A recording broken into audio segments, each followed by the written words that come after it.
আপনারা যারা civil surgeon কার্যালয়ে নিয়োগ পরীক্ষায় অংশগ্রহণ করবেন তাদের জন্য আজকের এই ভিডিওতে থাকছে নিয়োগ পরীক্ষার সাজেশন প্রশ্ন প্যাটার্ন বিগত সালের প্রশ্ন নিয়ে বিস্তারিত আলোচনা। আশা করি ভিডিওটি প্রথম থেকে শেষ অবধি দেখার চেষ্টা করবেন। স্বল্প সময়ে সেরা প্রস্তুতি নিতে চাইলে সিভিল সার্জন জব রিভিউ এই বইটি পিডিএফ আমাদের কাছ থেকে সংগ্রহ করে নিতে পারেন। পিডিএফ মূল্য মাত্র 40 টাকা। যারা নিতে চান তারা এই নাম্বারে হোয়াটসঅ্যাপের মাধ্যমে যোগাযোগ করে পিডিএফটি সংগ্রহ করে নিতে পারেন।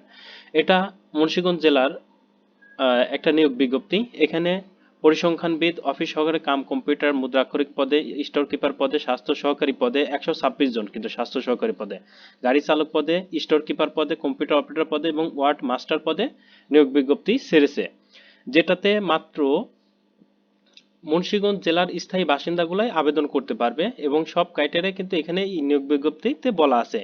কেউ একের অধিক পদে আবেদন করতে পারবে না, কারণ একই টাইমে একই সময় পরীক্ষাটা হবে এবং আপনাদের পরীক্ষাটা হবে রিটেন পদ্ধতিতে। আপনাদের কি কি পড়ে যেতে হবে? আহ, প্রথম, যেহেতু মুন্সিগঞ্জ জেলার স্থানীয় বাসিন্দাগণ পরীক্ষা আবেদন করতে পারবেন, এর বাইরে কেউ আবেদন করতে পারবেন না, তাহলে কিন্তু প্রতিযোগিতা খুব কম। আপনারা একটু মনোযোগ সহকারে এই টপিকসগুলো পড়ে গেলে ইনশাল্লাহ 100% প্রশ্ন কমন পাবেন। বাংলার জন্য সন্ধি, সমাস, বিপরীত শব্দ, এক কথা, প্রয়াস, বানান, বাগধারা, সমার্থক শব্দ, কারক, সাহিত্য, অনুচ্ছেদ। ইংরেজির জন্য item, phrase, voice, gender, number, narration, changing, translation, preposition, article, right form of verb, paragraph.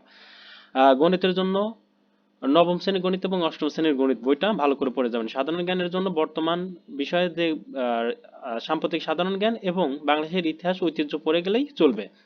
এখন কোন কোন বই পড়ে গেলে আপনারা 100% প্রশ্ন কমন পাবেন?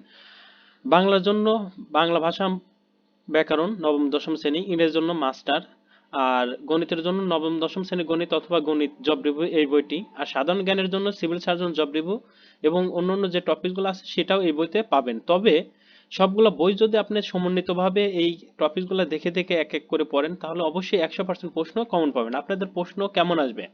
আপনাদের প্রশ্ন ঠিক এই প্যাটার্নে আসবে, যেমন সন্ধি বিচ্ছেদ করুন, এক কথায় প্রকাশ করুন, বিপরীত শব্দ লিখুন, বাগধারা অর্থগুলো লিখুন, ইংরেজিতে fill in the write the meaning of the item phrase, মানে আইটেম ফ্রেজের মিনিং গুলো লিখতে বলা হয়েছে, ট্রান্সলেশন করুন, ইংরেজি থেকে বাংলা অথবা বাংলা থেকে ইংরেজি ট্রান্সলেশন থাকবে, রাইট দ্য কারেক্ট সেন্টেন্স, এইভাবে মানে একটা রিটেন পদ্ধতিতে পরীক্ষা আসবে।